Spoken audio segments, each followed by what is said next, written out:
Hey, what's happening, Roland? Well, it's Friday. This is the weekly update, and it's the second week of it's the 14th of actually it's the second week of April. Second week of April. Hey, a lot of interesting things are happening. First, let's talk about the fishing. Something happened this week at Headwaters and also at uh, the Three Forks area that I really wanted to talk about. It was really kind of cool. I took my airboat out on the Three Forks, and the wind was blowing about 1,000,000 miles an hour. I still managed to catch a bunch of fish, though, on topwater and on chatterbaits and on worms, and I even caught a couple big ones on shiners. So that whole airboat thing is really working. And it was a windy day, and I didn't have my power pole. So what I had to do, I had to actually stick a big pole down the water just to hold myself because the wind wants to push the back of the cage around, and it's kind of very difficult. But with the power poles, it's going to be a really good deal. So I'm getting Bill, the airboat guy over at Fellsmere. He's putting my power poles on. It'll have a depth finder. It'll have it's got a trolling motor. It's got every kind of thing in the world, and it's really a top-notch boat. Plus, it runs through that shallow, no water at all. There's just mud and logs and stuff getting down the south end of the Three Forks, and I was like the only boat down there. But the fish are down there. That's the main thing, and it was really a trial run. It's the third time I've had it out, and it's just working perfect. The airboat just runs fantastic. So I'll be booking guide trips now, starting in May, and I have a bunch more planned for June and July and August. And again, I keep talking about the weather. And people think, well, it's so hot in Florida. It's really not, because on that side of the coast, that's the Atlantic Ocean side, there's a northeast wind, prevailing wind. And so almost every day you have a prevailing wind coming in off the ocean, about 80, 85 degrees, and it doesn't get much hotter than that. So anyway, I'm going to schedule my trips for the summer. It's going to be pretty pleasant weather, and in the airboat, you can always cool off. You can always start the engine up and run around. But anyway, it's going to be a good time. Okay, that's the first thing. The second thing, I went to Headwaters this week, and 2 different days it really lit it up. And I want to just show you what I lit it up on. This is so cool. You know, you've heard me say that a Cinco is the #1 deal. I don't know anymore. I'm kind of thinking the #1 deal right now is just for catching a lot of fish. It might be this fluke. Now, I'm going to tell you why. The other day, on 2 different trips this week, I took shiners. We did a combination of lure fish, topwater fish, Cincos, flukes, and shiners all at the same time. And one day we caught as many fish on the fluke, this fluke right here, well, a couple different sizes and a couple different colors, as we did on the shiners. But I think the shiner had something to do with it. I think here's what happens. I think.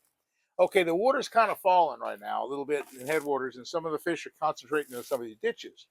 So when you get to a spot that maybe there's a school of fish, if you put a shiner in the water or a couple shiners and get them kind of chummed up, it gets them all excited. And once they eat a shiner or something, then they're all looking for another shiner. That's the time. Once you get them excited, that's the time that the fluke will catch as many fish as the shiners, because it looks like a dying shiner. And another thing that I do, and I know you've been talking about it a lot. I've been talking about it almost every day.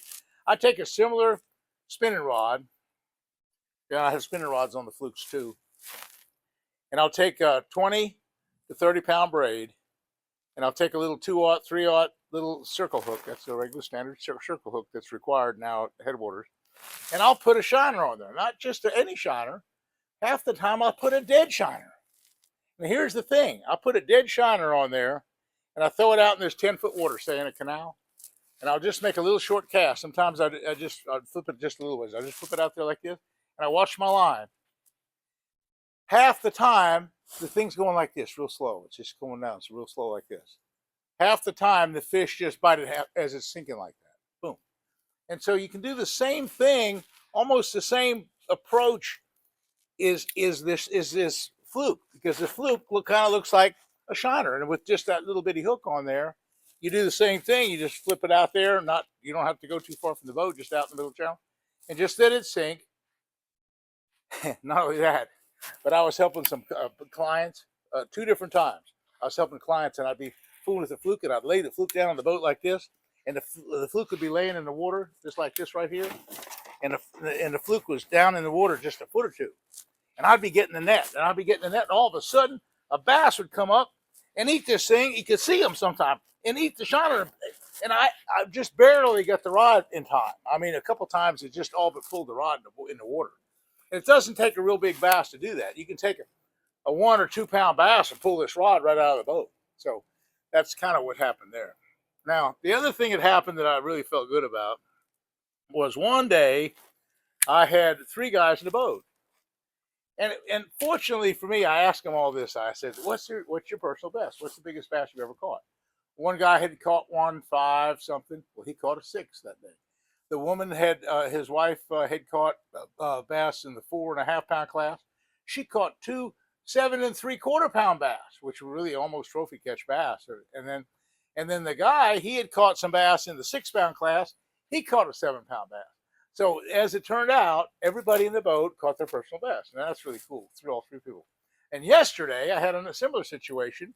I had 2 lawyers from Orlando, and they'd been fishing quite a bit in Florida, but they had never caught a bass over 6 pounds, and they both caught their personal best. And actually, one of them caught on the fluke was a big deal. The fluke was caught one of the big fish, and the shiner caught the other big fish. But the point is, when you catch somebody their personal best, that's a special deal.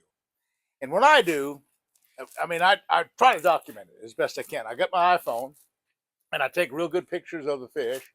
Sometimes if it's a trophy catch, I use my scale, and I show that, and we submit that to the Florida Trophy Catch along with the pictures and measurements and stuff like that. So that's all a big deal. So what I'm trying to do is I'm trying to make it a memorial trip. And I think everybody this last month has said that my fishing with them was the most memorable fishing trip they've ever had. Number one, I tell them little stories. I got a million little stories I tell about fishing with President Bush and things like that. Kind of cool. And so I talk about Ray Scott, and I talk about all the old time tricks and trades on the tournament trail. All the things that happened. So I kind of entertain people with a lot of stories, and so these guys yesterday were pretty enthralled with the stories. And then they started telling me stories because as lawyers and stuff, they were telling me some horrendous things that happened in the legal profession. So we have a lot of fun. We have a lot of fun. Okay, another thing I'm doing is I'm getting ready for the Missouri turkey season. Now over here, I'm going tomorrow, and I'm going to see my good friend Ronnie Curry.